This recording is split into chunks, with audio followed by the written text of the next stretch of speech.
Olá, mentes curiosas! Bem-vindos a esta jornada intelectual. Hoje mergulhamos na obra de um dos filósofos mais desafiadores, influentes e muitas vezes incompreendidos do século XX. Um pensador que mudou para sempre a nossa forma de entender a sociedade. Estamos falando de Michel Foucault. Quando você pensa em poder, o que você imagina? Um rei em seu trono? Um governo aprovando leis? Para Foucault, essa imagem era apenas a ponta do iceberg. Ele nos ensinou que o poder real é muito mais sutil, está em toda parte e nos molda por dentro, muitas vezes sem que percebamos. A grande pergunta que Foucault nos obriga a fazer não é quem tem o poder, mas como ele funciona. Como é que aceitamos certas verdades como universais? Por que obedecemos a normas sociais que parecem naturais? E se as instituições que acreditamos que nos ajudam, como as escolas, os hospitais ou as prisões, fossem na verdade mecanismos de controle? Entender Foucault é como ganhar um novo par de lentes para ver o mundo. É inquietante sim, mas é fundamental. Seu trabalho é uma espécie de caixa de ferramentas para qualquer um que queira entender criticamente como funciona a nossa sociedade moderna, da psiquiatria ao sistema de justiça, passando pela nossa própria identidade. No episódio de hoje, vamos desconstruir o pensamento dele. Rastrearemos a evolução das suas ideias, desde a sua arqueologia do saber e da loucura, até a sua genealogia do poder e das prisões, e finalmente, o seu estudo da sexualidade e do cuidado de si. Preparem-se porque esta é uma jornada ao coração do poder oculto. Antes de começarmos, um breve comentário. Para dar vida a esta narrativa, usei ferramentas de inteligência artificial para gerar as imagens que vocês estão vendo. Pensem nelas como uma tela, uma forma de ilustrar as ideias e o ambiente do que contamos. Nem sempre serão uma representação literal, mas um acompanhamento visual para que vocês possam soltar a imaginação comigo. Espero de coração que vocês gostem. Para entender Foucault, primeiro precisamos situá-lo. Ele nasceu na França em 1926, foi um estudante brilhante, mas atormentado. Ele se sentiu sempre um estrangeiro no mundo acadêmico tradicional, um sentimento que marcaria toda a sua obra. Não era um filósofo de gabinete, era um ativista, um historiador dos sistemas de pensamento. Foucault rejeitava os grandes rótulos. Ele não gostava de ser chamado de estruturalista ou pós-moderno. Ele preferia se ver como um arqueólogo das ideias. Seu objetivo não era encontrar a verdade com V maiúsculo, mas entender como, em diferentes momentos da história, certas coisas são consideradas verdadeiras e outras falsas ou loucas. As suas primeiras influências foram profundas. Ele se afastou da fenomenologia de Sartre, que colocava o sujeito e a consciência no centro. Foucault estava mais interessado nas estruturas impessoais que nos formam. Ele se inspirou em Nietzsche, na sua ideia de genealogia, que veremos mais tarde, e na literatura de Bataille e Blanchot, que exploravam os limites da razão. O primeiro grande marco de Foucault foi História da Loucura na Idade Clássica, publicado em 1961. Este livro não é uma história da psiquiatria. É a história de como a loucura foi construída pela razão. É um livro sobre a exclusão, sobre como uma sociedade define o que é normal, silenciando e confinando o que não é. Foucault nos mostra que, no Renascimento, os loucos circulavam com certa liberdade. Eram vistos como portadores de uma verdade diferente. Mas com a chegada da Idade Clássica, a Era da Razão, isso mudou. A loucura deixou de ser um diálogo com a desrazão para se transformar em silêncio. Foram criados os grandes hospitais e internatos. O que Foucault argumenta é que a psiquiatria não descobriu a doença mental. Mais precisamente, ela a criou como objeto de estudo ao separá-la, classificá-la e, sobretudo, ao lhe dar uma linguagem científica que a despojava de sua própria voz. O louco já não podia falar por si mesmo, o médico falava por ele. Este primeiro período de Foucault é conhecido como sua fase arqueológica. E aqui temos que definir um conceito-chave. O que é a arqueologia para Foucault? Não se trata de cavar na terra, mas de cavar nos arquivos, nos textos, na linguagem. A arqueologia busca desenterrar as regras ocultas que determinam o que se pode pensar e dizer em uma época determinada. Foucault não se pergunta o que as pessoas pensavam, mas o que tornava possível que pensassem daquela maneira. Quais eram as condições de possibilidade do saber? Isso nos leva à sua obra monumental de 1966, As Palavras e as Coisas. Um livro que o transformou em uma superestrela intelectual. Nele, Foucault analisa como as ciências humanas, biologia, economia, linguística, surgiram e mudaram. Aqui ele introduz outro conceito fundamental: a episteme.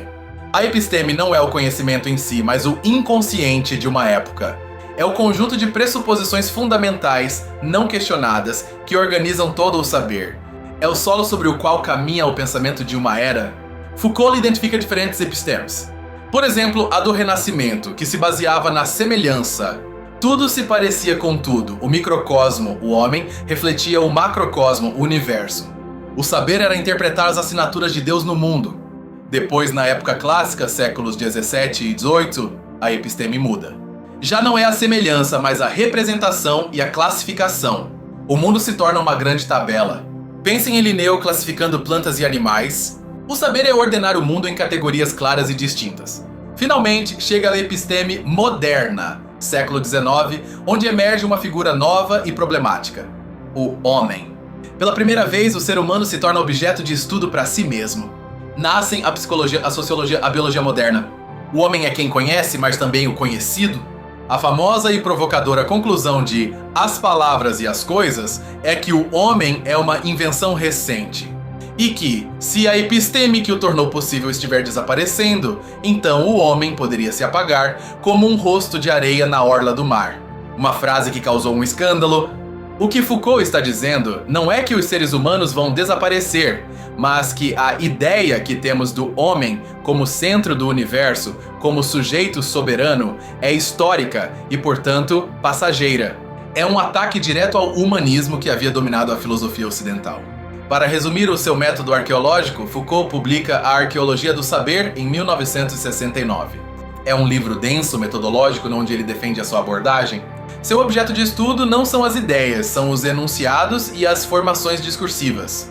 E aqui, discurso é uma palavra-chave. Para Foucault, um discurso não é apenas o que se diz. É um sistema que produz conhecimento.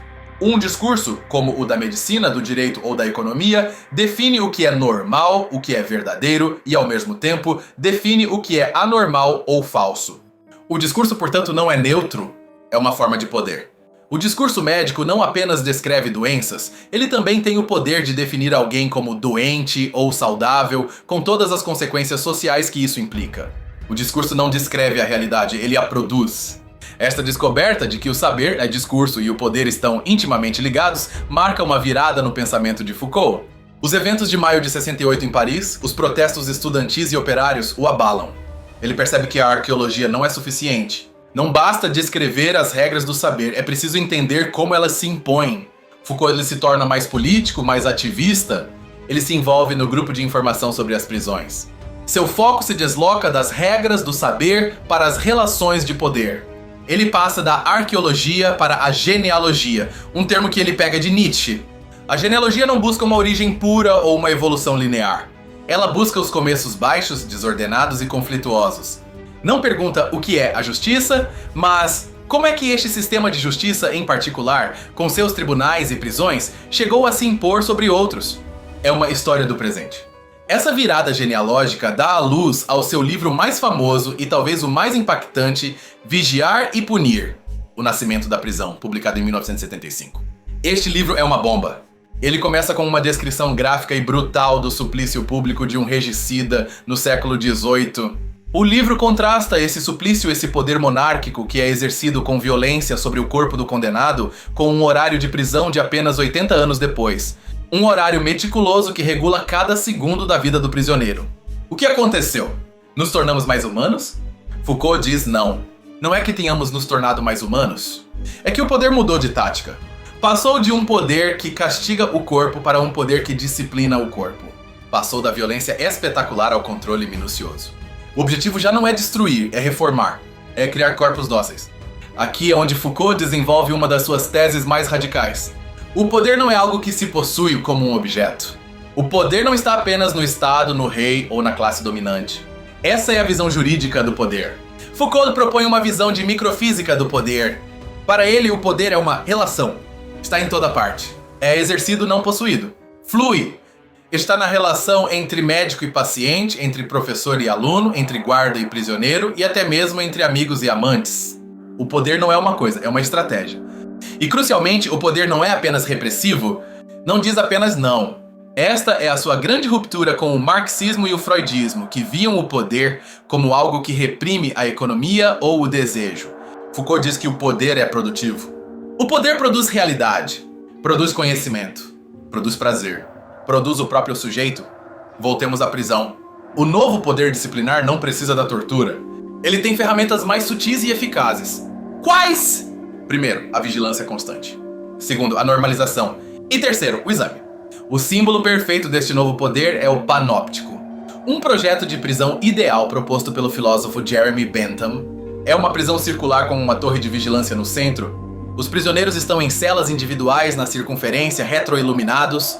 O guarda na torre pode ver todos os prisioneiros, mas eles, devido à luz, não podem ver o guarda. Eles não sabem se estão sendo observados em um dado momento, mas sabem que poderiam estar. O resultado? O poder se torna automático. Os prisioneiros interiorizam a vigilância e se vigiam a si mesmos. Para Foucault, o panóptico é a metáfora da sociedade disciplinar moderna. E aqui vem o assustador. Foucault diz que este modelo, vigilância, normalização, exame, não ficou restrito às prisões. Ele se espalhou como um vírus para todas as instituições da sociedade. A escola, com suas fileiras de carteiras, seus horários, seus exames constantes, é um panóptico. Não apenas ensina matemática, ela ensina obediência. Ensina a ser um bom estudante, não é uma norma. O exame não apenas mede o saber, ele hierarquiza e castiga o desvio. O hospital. Com seus históricos médicos, o exame, sua classificação do saudável e do patológico, a norma, e o olhar constante do médico, a vigilância. O hospital moderno nasce ao mesmo tempo que a clínica, que é literalmente a arte da observação e do registro. A fábrica, com seu controle de tempos e movimentos, o horário, a padronização do trabalho, a norma e a supervisão do capataz, a vigilância. O objetivo é criar um trabalhador produtivo e dócil. Um corpo útil. Até o exército. Antes os soldados eram fortes e valentes. Agora o soldado moderno é fabricado. Através de exercícios repetitivos, da marcha, do uniforme, cria-se um soldado disciplinado, um corpo que obedece antes de pensar. Isso é o que Foucault chama de sociedade disciplinar. Uma sociedade onde o controle não vem de um ditador, mas de uma rede difusa de normas e vigilâncias. Nós nos tornamos todos prisioneiros e guardas de nós mesmos. Nós nos autodisciplinamos. Essa rede de poder saber, Foucault os escreve juntos, poder saber, é a que define o que é verdade. A verdade não é algo que esteja lá fora esperando ser descoberta. A verdade é o resultado de uma luta de poder. É o que o sistema de poder saber de uma época decide que é verdade. Pense nisso um momento. No século XIX, era uma verdade científica que as mulheres eram intelectualmente inferiores. Hoje é uma verdade científica que a homossexualidade não é uma doença. O que mudou não foi a biologia, foi o sistema de poder saber que define o que a biologia diz. O poder precisa do saber para se justificar, e o saber precisa do poder para se impor. O psiquiatra precisa do poder do Estado para confinar alguém, e o Estado precisa do psiquiatra, o saber, para dizer esta pessoa está louca, não é um prisioneiro político. Esta análise do poder disciplinar, centrada no corpo individual, é apenas uma parte da história. Perto do final de sua vida, Foucault começa a ver a emergência de uma nova forma de poder, uma que não se centra no indivíduo, mas na população. Isso nos leva ao seu último grande projeto, História da Sexualidade. O primeiro volume, A Vontade de Saber, publicado em 1976, é outra bomba. Foucault ataca de frente a hipótese repressiva. A hipótese repressiva é a ideia muito popular nos anos 70, pensemos em Freud, de que o poder, especialmente o vitoriano, reprimiu o sexo. Que nos calaram, que o sexo se tornou tabu e que a nossa libertação consiste em falar dele. Foucault diz, é sério? Reprimido! Jamais na história falamos tanto sobre sexo. O que aconteceu no século XIX não foi uma repressão, foi uma explosão de discursos sobre o sexo. De repente, o sexo se tornou um assunto de Estado. O sexo foi medicalizado pelos médicos, criminalizado pelos juízes, analisado pelos psiquiatras e confessado aos padres. Eles se obcecaram com o sexo das crianças, o das mulheres histéricas e, sobretudo, criaram a categoria do homossexual. Antes, a sodomia era um ato que qualquer um podia cometer. Mas o século XIX inventou a espécie. O homossexual não era alguém que fazia algo, era alguém que era algo. Sua sexualidade definia sua identidade. Este é um exemplo perfeito do poder produzindo uma categoria, um tipo de pessoa. E para que essa explosão de discursos? Para que essa ciência sexual? Foucault diz que é aqui que emerge a nova forma de poder. O biopoder. O poder sobre a vida. O biopoder tem dois polos. Por um lado, a anatomopolítica do corpo, que já vimos com a disciplina, o controle do corpo individual. por outro lado, a biopolítica da população. Ao Estado moderno já não interessa apenas se você obedece à lei. Interessa a taxa de natalidade, a expectativa de vida, a saúde pública, a higiene, a raça. O Estado começa a gerenciar a vida da população como se fosse um rebanho. Como otimizá-la? Como torná-la mais produtiva? E o sexo é o ponto de união perfeito. É onde se cruzam o controle do corpo individual, anátomo-política, e o controle da espécie, biopolítica, através da natalidade. O sexo se torna um problema de saúde pública, um pilar da gestão do Estado. Este biopoder é a forma de poder mais perigosa. O antigo poder do soberano era deixar viver e fazer morrer, executar o criminoso. O novo biopoder é fazer viver e deixar morrer. Ele gerencia a vida. Mas quando este poder se torna absoluto, ele decide quais vidas merecem ser vividas e quais não. Para Foucault, o racismo de Estado e, em sua forma mais extrema, o nazismo, não foram uma aberração. Foram a consequência lógica do biopoder. A biopolítica levada ao extremo, a ideia de que, para que nossa população viva e esteja saudável, outra população, a raça inferior, deve morrer.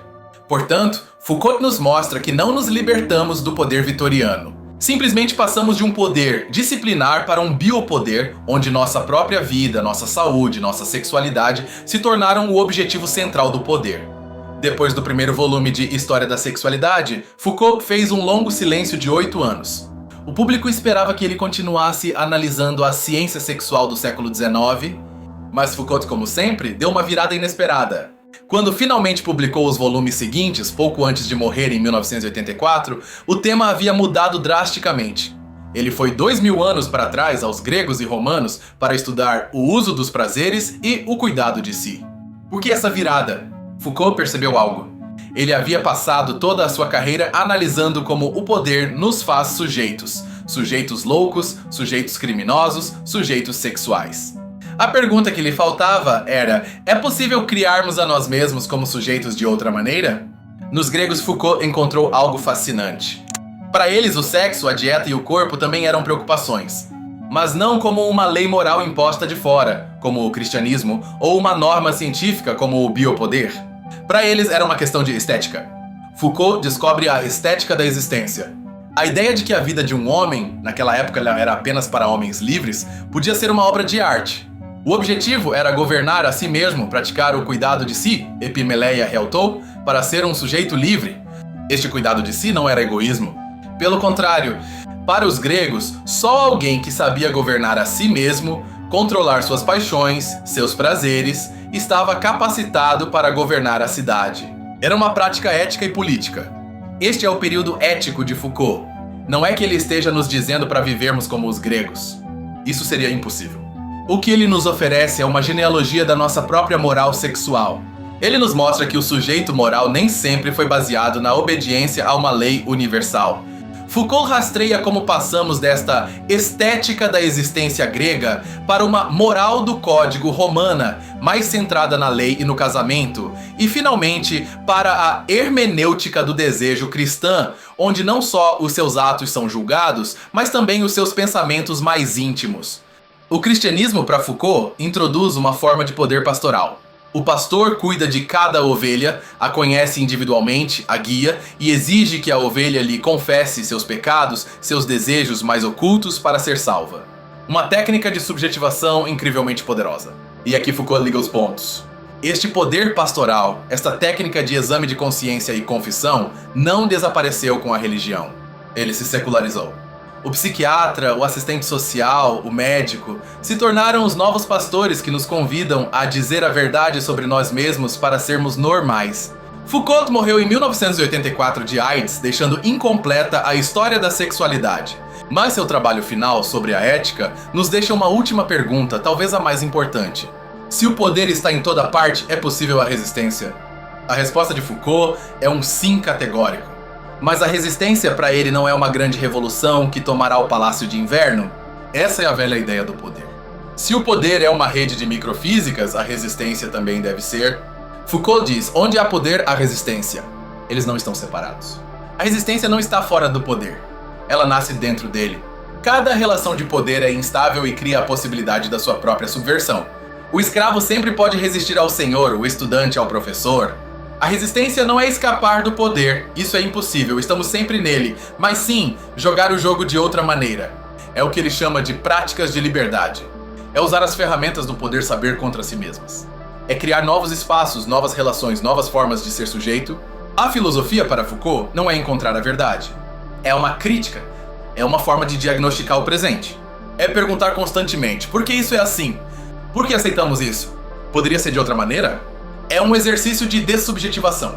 Se o poder nos fez de uma maneira como um delinquente ou um bom estudante, a liberdade consiste em recusar o que somos. É um trabalho ético e político constante para inventar novas formas de vida.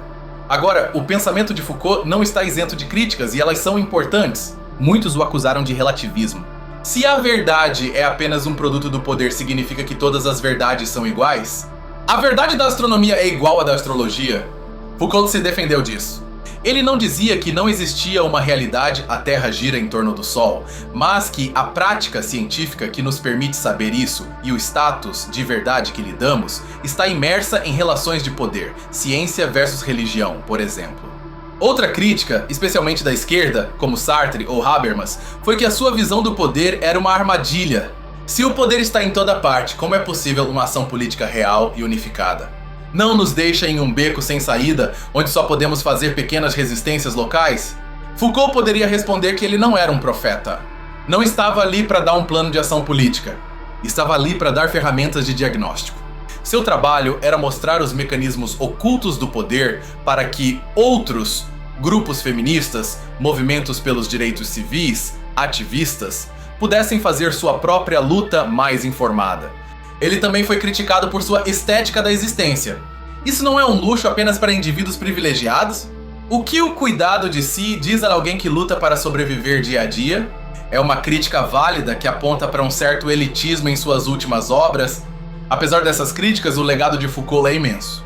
É quase impossível fazer teoria social, história, sociologia, estudos de gênero ou teoria queer hoje sem esbarrar nele. Seus conceitos se tornaram parte da nossa linguagem crítica. Os estudos queer, por exemplo, bebem diretamente da sua ideia de que a sexualidade é uma construção histórica, não uma essência biológica. A ideia de Judith Butler de que o gênero é performativo é uma continuação direta do trabalho de Foucault.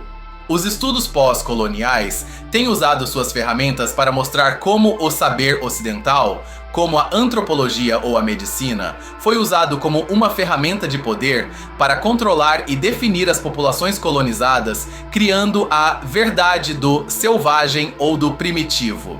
Até a nossa compreensão atual da era da informação e da vigilância digital ressoa com Foucault. O que é a internet senão um panóptico digital? Deixamos voluntariamente nossos dados, nossa localização, nossos gostos para sermos vigiados, não por um guarda, mas por algoritmos. A diferença é que já não é apenas para criar corpos dóceis, mas consumidores previsíveis. É o biopoder convertido em capitalismo de vigilância. O poder já não só disciplina ou gerencia a vida, ele a antecipa e a molda para obter lucros. Então, como resumimos Foucault? Não foi um filósofo de sistema, foi um filósofo de problemas. Foi um historiador do presente. Um arqueólogo do saber e um genealogista do poder. Sua obra é um chamado de atenção. Um lembrete de que as coisas que consideramos normais, verdadeiras ou naturais, a loucura, a criminalidade, a sexualidade, o eu, têm uma história. E se elas têm uma história, significa que foram construídas. E se foram construídas, podem ser desconstruídas e talvez reconstruídas de outra maneira. O legado de Foucault não é um conjunto de respostas, mas um conjunto de perguntas inquietantes. Ele não nos diz o que pensar, mas nos dá ferramentas para pensar como pensamos. Ele nos ensina a ser críticos, não só com o governo, mas com o médico, com o professor e, sobretudo, com nós mesmos. Talvez sua lição mais profunda seja que a liberdade não é um estado que se alcança, não é um direito que se possui. A liberdade para Foucault é uma prática. É o trabalho ético e político, sem garantias e sem fim, de questionar as formas de poder que nos constituem para poder criar novas formas de vida. Foi uma jornada densa, mas absolutamente fascinante. Foucault é um autor que te sacode, que não te deixa indiferente. Obrigado de coração por me acompanharem, pela sua curiosidade e pelo seu tempo. Espero que essas ideias ressoem e os convidem a questionar o mundo que os rodeia. Se você se apaixona por estas análises profundas, inscreva-se e ative as notificações. E adoraria ler vocês nos comentários. Que ideia de Foucault mais te impactou ou com qual você está em profundo desacordo? O debate é onde a filosofia começa. Nos vemos na próxima jornada.